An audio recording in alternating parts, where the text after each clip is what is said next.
যখন আমার ব্যাপারে জিজ্ঞেস করে আপনি বলুন ফাইন্নী করিব, আমি খুব কাছে। আল্লাহ কি দূরে না কাছে? সবাই বলুন, দূরে না কাছে? আল্লাহ বললেন আমার বান্দারা যখন জিজ্ঞেস করে আমার ব্যাপারে আপনি বলুন আমি ফাইন্নী করিব, আমি কাছে। উজিবু দাওয়াতাদ দাঈ ইদা দাআন, কেউ যখন আমার কাছে দোয়া করে চায় আমি তার ডাকে সাড়া দেই। তাহলে এই আয়াত থেকে বুঝলাম আল্লাহ তাআলা কাছে। এখানে তো আল্লাহ কেবল কাছে বলেছেন, আরেকটা আয়াতে আল্লাহ বলেছেন আমি সবচাইতে কাছে, আমার চাইতে কাছে তোমার কেউ হতে পারে না। ওয়া নাহনু আকরাবু ইলাইহি মিন হাবিলিল ওয়ারিদ, আমাদের এখানে গ্রীবাস্থ একটা ধমনী আছে, এই ধমনীটা কেটে দিলে মানুষ মরে যায়। আল্লাহ বলে তোমার এই ধমনীর সাহারক তোমার যত কাছে, আমি আল্লাহ তোমার তার চাইতেও বেশি কাছে। হাবলুল ওয়ারিদের তাফসিরে বেশিরভাগ এসেছে এখানকার সাহারক। কেউ কেউ বলেছেন হাবলুল ওয়ারিদ মানে আমাদের স্পাইনাল কর্ড, মানে আমাদের শির দ্বারা, এটার চেয়ে কাছে আর আমাদের কিছু হতে পারে না। আল্লাহ বলে তোমার শির দ্বারা তোমার যত কাছে, আমি আল্লাহ তোমার তার চাইতেও বেশি কাছে। তাহলে বুঝতে পারলাম যদিও আল্লাহ তাআলাকে দেখা যায় না, কিন্তু তাকে অনুভব করা যায়। আর তিনি বলেছেন তিনি কাছে, ডাকলেই তিনি ডাকে সাড়া দেন, আমরা চাইলেই তার কাছে যেতে পারি। তো আমরা কিভাবে আল্লাহর কাছে যাব, নৈকট্যপ্রাপ্ত বান্দা হব, এটা নিয়ে আমরা কিছু আলোকপাত করবো ইনশাআল্লাহ। আল্লাহ তাআলা পবিত্র কালামুল্লাহ মাজিদে আমাদেরকে জানিয়ে দিয়েছেন কিভাবে আমরা তার আরো কাছে যেতে পারি। এই ফর্মুলাটা কি, এই ইনস্ট্রাকশনটা, এই গাইডেন্সটা আল্লাহ তাআলা আমাদেরকে জানিয়ে দিয়েছেন। তিনি বলেছেন কোরআনে, আল্লাহ তাআলা বলেছেন ওয়াসজুদ ওয়াকতারিব, যদি তোমরা আমার কাছে আসতে চাও তাহলে তোমরা সিজদায় লুটিয়ে পড়ো। তাহলে ফর্মুলা পেয়ে গেছি না? আল্লাহর কাছে যেতে হলে সিজদায় লুটিয়ে পড়তে হবে। আপনি সিজদায় চলে গেলেন তো আল্লাহর কাছে চলে গেলেন। আপনি যখন সিজদা দেন মনে হয় যে আপনি কার্পেটের উপর সিজদা দিয়েছেন, মনে হয় জায়নামাজে সিজদা দিয়েছেন, মনে হয় মসজিদের টাইলসে সিজদা দিয়েছেন, কিন্তু আসলে আপনার সিজদাটা আল্লাহর কুদরতি পায়ের উপরে গিয়ে পড়েছে। ওয়াসজুদ ওয়াকতারিব, আল্লাহ বললেন সিজদা দাও, সিজদায় লুটিয়ে পড়ো, আমার কাছে চলে আসো। এবং হাদিসে বিষ্ণু সাল্লাল্লাহু আলাইহি ওয়াসাল্লাম বলেছেন আকরাবু মা ইয়াকুনুল আবদু মির রাব্বিহি ওয়া হুয়া সাজিদ ফাআকসিরু ফীহি দুআ, বান্দা যখন সিজদায় চলে যায় তখন বান্দা আল্লাহর সবচাইতে কাছে চলে যায়। ফাআকসিরু ফীহি দুআ, তাই ওই সময়টাতে তোমরা বেশি বেশি দোয়া করো, আল্লাহর কাছে চাও, কারণ এটা একটা মাহেন্দ্রক্ষণ। কি বলেন?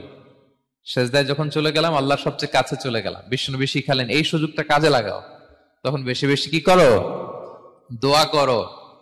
দীর্ঘ সময় সিজদায় পড়ে থাকার জন্য বিষ্ণু ইসলাম আমাদেরকে উৎসাহিত করেছেন। দীর্ঘ সময় তিনি সিজদা দিতেন। বিষ্ণু ইসলামের সিজদাগুলোকে আমাদের সিজদার মতো ছিল ভাই? আম্মা জান আয়েশা রাদিয়াল্লাহু তাআলা আনহা বলেন বিষ্ণু ইসলামের তাহাজ্জুদের নামাজের এক একটা সিজদা ছিল এরকম, কোরআনের 50টা আয়াত তেলাওয়াত করতে যত সময় লাগে বিষ্ণু ইসলামের এক একটা সিজদা ঠিক ততটা লম্বা ছিল।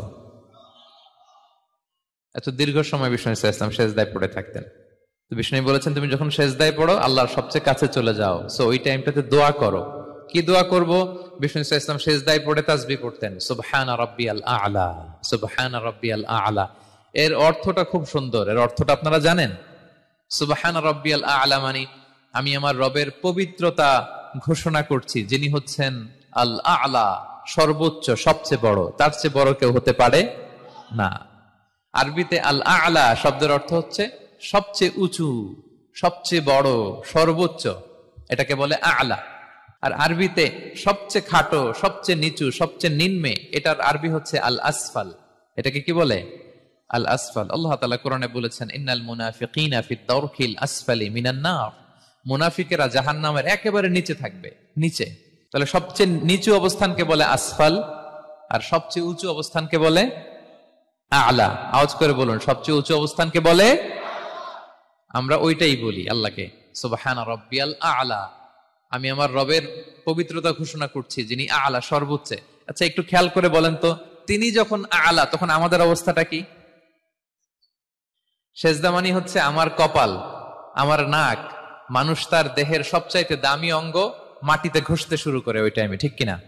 মানে আমার ইগো, আমার অহংকার, আমার দাম্ভিকতা সবকিছু ঝেড়ে ফেলে দিয়ে আমি আমার সর্বোচ্চ সাবমিসিভনেস, লয়ালটি, আনুগত্য, হাম্বলনেস, বিনয় আল্লাহর কাছে দেখাচ্ছি। সিজদায় আমরা যত ছোট হই এর চেয়ে ছোট আর হওয়া যায় না। সিজদায় আমরা যতটা বিনয়ী হই একটা মানুষ এর চেয়ে বিনয়ী আর হতে পারে না। এই তো নামাজ শুরু করলাম, আল্লাহু আকবার, এরপর রুকুতে জাস্ট বো ডাউন আর হেড, মাথা একটু ঝুঁকালাম, আর সেজদা একেবারে মাথাটারে কি করলাম, মাটিতে মিলিয়ে দিলাম। তার মানে আমি চলে গেলাম আসফালে, আসফাল মানে সবচেয়ে নিচে, আমি চলে গেলাম সবচেয়ে, আর সবচেয়ে নিচে যে আমি ঘোষণা দিলাম সুবহান রাব্বিয়াল, মানে হে রব আপনার প্রশংসা, আপনার পবিত্রতা, আপনি আলা। আল্লাহ আমি আর নিজেকে এর চেয়ে তুচ্ছ করতে জানি না, এর চেয়ে ছোট আর করতে পারি না, আমি আমার নিজেকে উজাড় করে দিলাম, সবচেয়ে ছোট তুচ্ছ নগণ্য করে আপনার সামনে উপস্থাপন করে আমি ঘোষণা দিচ্ছি